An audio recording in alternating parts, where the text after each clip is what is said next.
Welcome to the State of Play 3 Time Capsule. My name's Scott Foe. I'm a game producer, formerly with Sega, currently working for Nokia in their games business unit. Why don't you start out by introducing yourself to us? I'm Will Leverett. I'm the game support manager for NCSoft. I've worked 8 years in the game support field of online games industry. I'm happy to be here today.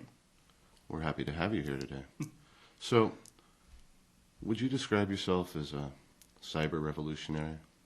Cyber revolutionary. Not so much a revolutionary as much as an arbiter of the revolutionaries. I'm pretty much responsible for making folks' visions come true. As far as, let's just use an example. Lineage 2 is it's a massive combat-oriented game. And when you get to combat, you have people fighting.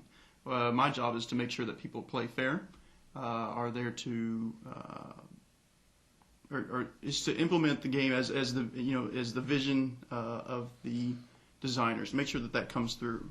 So that's pretty much my role, is to help that go through. To make sure that people play the game the way it's supposed to be played. So you say your job is to make people play fair. Right. So you're saying you feel that cyberspace should be regulated? I don't know that I feel that cyberspace should be regulated by external entities.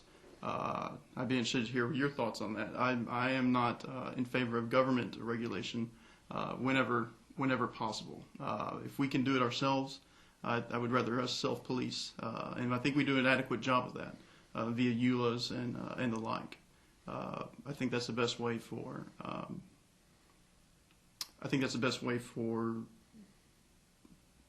I would hate for lawyers of the state to come down and tell us what to do. That's what I'm getting at. One of the things we regulate a lot is the sale of digital property. I'd be interested to see what you think about whether people or not should be interested in or should own digital property, or what are their rights on those.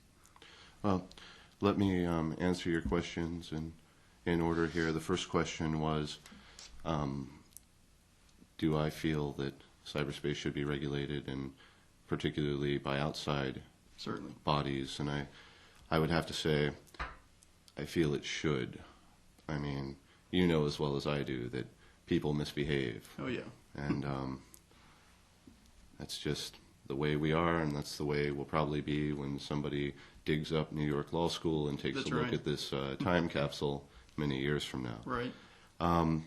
I feel that there is, right now, and this is 2005, we're moving from regional-based game worlds and game services to global-based game worlds and game services. And I feel that there's definitely a lack of harmonization amongst regions, amongst local territories, nations, in the way these games are regulated. And I feel that has to be harmonized. There has to be some outside body. Absolutely.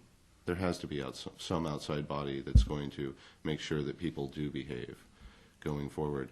And that leads me into the second question, which was, do I feel that the player should have ownership over their digital items? And I'm not necessarily opposed or for the player taking ownership of their digital items, but it brings up questions in my mind as to where that train of thought will lead us. Like, if we let the player own their digital items, are they allowed to then modify or hack those items? And if I take a look at a real-world example, if a professional baseball player corks their bat, then hits a home run, that's regulated. They get caught doing that, and there are hearings and inquiries, and it basically unlevels the playing field for all those players out there with a cork bat. And when you have players competing against each other, and by them owning their items, they're allowed to then cork those bats, as it were, I think that destabilizes gaming communities and creates grief and miserable experience for some players who will then leave those communities. And my job as a producer is to ensure that the game has entertainment value, egalitarian entertainment value for all players involved.